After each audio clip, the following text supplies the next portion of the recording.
اس وقت آپ لوگ سارے اپنی کیمپین میں مصروف ہیں، آپ بھی ابھی اپنی کیمپین سے آئے ہیں، ہمارے لیے آئے ہیں، اور میں شکر گزار ہوں، آپ کے ووٹر سپورٹرز بھی ساتھ کھڑے ہیں. کیا توقعات ہیں آپ کی؟ اگر آپ سیالکوٹ کی 70 سالہ تاریخ اٹھا کے دیکھیں تو آج تک کبھی کسی رنر اپ نے 72,000 ووٹ نہیں لیے جو سیالکوٹ کے عوام نے مجھے دیے تھے. اور خود خواجہ صاحب جو کہ کلیم کرتے ہیں میں 5 دفعہ ایم این اے ہوا ہوں، جو 4 دفعہ وہ ایم این اے ہوئے ہیں، کبھی انہوں نے خود بھی 70,000 سے زیادہ ووٹ نہیں لیے تھے. تو میں آج بھی اپنے موقف پہ کھڑا ہوں کہ دھاندلی ہوئی اور سیالکوٹ کے عوام کا تقدس جو ہے ووٹ کا وہ پامال کیا گیا. وہ ٹھیک ہے سپریم کورٹ آف پاکستان کا فیصلہ تھا، لیکن بہت ساری چیزیں آج ریکارڈ کا حصہ ہیں کہ جیلی انگوٹھے پکڑے گئے، بیگز میں سے مردوں کے عورتوں کے ووٹ نکل رہے ہیں، عورتوں کے بیگز میں سے مردوں کے ووٹ نکل رہے ہیں. لیکن مجھے خوشی ہے کہ ایک بار پھر اب میرا خواجہ صاحب کے ساتھ جو مقابلہ ہے 25 جولائی کو وہ سیالکوٹ کی عوام کی عدالت میں ہوگا. اور میرا یہ ماننا ہے کہ جو 25 سالوں میں انہوں نے سیالکوٹ کے ساتھ جو ظلم کیا ہے، زیادتی کی ہے، وہ اس لیے کہ یہ عظیم لوگوں کا شہر ہے. وہ میں اس لیے کہتا ہوں کہ 1400 کلومیٹر دور آپ کو پتہ ہونا چاہیے یہ شہر چھوٹا سا یہ شہر ہے، تو ملک کے لیے 200 ارب روپے کا زر مبادلہ کمانے والا یہ شہر، اربوں روپے ٹیکس دینے والا یہ شہر، جس کو یہ لوگ ابھی بھی سرکاری سطح پہ آج کی تاریخ میں بھی ایک عدد ہاسپٹل نہیں دے سکے. سیالکوٹ کے لوگ مجبور ہیں دھکے کھانے کے لیے، ایمرجنسی کی حالت میں لاہور جانے کے لیے. اور میرے پیارے بہت سارے سیالکوٹ کے لوگوں کے پیارے Lahore Sialkot G T road پہ اللہ کو پیارے ہو گئے صرف اس لیے کہ یہاں ہاسپٹل کی فیسلٹیز نہیں ہیں. اب میں آپ کو بتاتا ہوں پینے کا صاف پانی نہ ہونے کی وجہ سے یہ خود انہی کی حکومت کے 2017 کے سٹیٹسٹکس ہیں ڈسٹرکٹ ہیلتھ اتھارٹی کے کہ 4 ملین کی آبادی ہے ڈسٹرکٹ کی اور 5 لاکھ ہائپاٹائٹس کے جو مریض ہیں وہ شکار ہوئے ہیں پینے کا صاف نہ پانی کی دینے کی.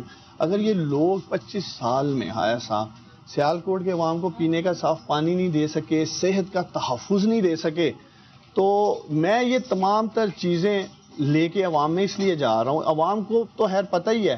دوسرا تعلیم کی طرف میں آنا چاہتا ہوں. میں 25 سال پہلے خود پڑھنا چاہتا تھا، تب بھی یہاں یونیورسٹی نہیں تھی اور میں لاہور پڑھنے گیا، پنجاب یونیورسٹی سے میں نے گریجویشن کی ہے. آج بھی سرکاری سطح پہ یہاں یونیورسٹی نہیں ہے اور اس کی بنیادی وجہ یہ ہے کہ خواجہ صاحب خود ایک یونیورسٹی رن کر رہے ہیں.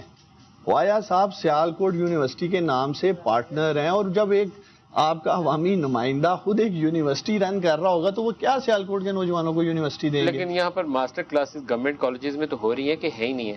وہ خواتین کی میں نے سنا ہے، میں بات کر رہا ہوں نوجوانوں کی ٹیکنیکل یونیورسٹی کی. دیکھیں سیالکوٹ انڈسٹریل سٹی ہے، میرا یہ ماننا ہے کہ اگر یہاں ٹیکنیکل یونیورسٹی ہو، نوجوان پڑھ کے نکلیں، انڈسٹری کو بوسٹ دیں اور یہی 200 ارب کی ایکسپورٹ کو یہ 500 ارب پہ لے کے جا سکتے ہیں. اچھا ایک چیز ہے جو بہت سے علاقوں میں ہمیں کمی نظر آتی ہے، اسکل بیس جو لوکل ہوتی ہے. جیسے یہاں فٹ بال ہے، اس وقت بھی رشیا میں فٹ بال ہو رہا ہے تو نام پاکستان کا سیالکوٹ کے وہ ہنرمند روشن کر رہے ہیں جو ہینڈ سٹچ وہ فٹ بال بنا رہے ہیں. کیا ان کے لیے ہم ٹریننگ سکلز کے لیے، ووکیشنل ٹریننگ کے لیے، ان کو پڑھانے لکھانے کے لیے، ان کے بچوں کو اچھی تربیت دینے کے لیے، فٹ بال کی مارکیٹ ابھی اتنی نہیں ہے جتنی ہم نے ساری کیپچر کر لی ہو، ابھی اس سے 10 گنا زیادہ ایکسپورٹس آپ کر سکتے ہیں. اس کے لیے شہر میں نے کچھ کام کیا گیا یا نہیں کیا گیا؟ بالکل میں اسی طرز پہ وہ تمام بات کرنا چاہ رہا ہوں، جس ٹیکنیکل یونیورسٹی کی میں بات کرنا چاہ رہا ہوں، جس ووکیشنل ٹریننگ کی ہم بات کرنا چاہ رہے ہیں، ایون خواتین کے لیے ہم کر سکتے ہیں.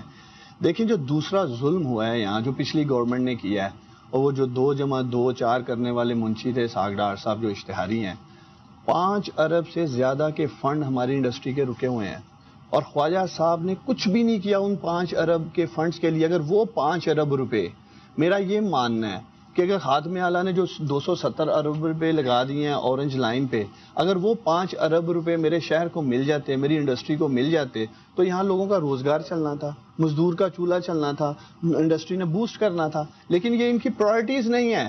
دوسری طرف دیکھیں اگر وہی پیسہ جو اورنج لائن پہ لگا ہے، 10 ارب سے زیادہ کا ہم ٹیکس دینے والا شہر ہے سیالکوٹ، تو یہاں 6 ارب میں ایک جدید ہاسپٹل بن جانا تھا.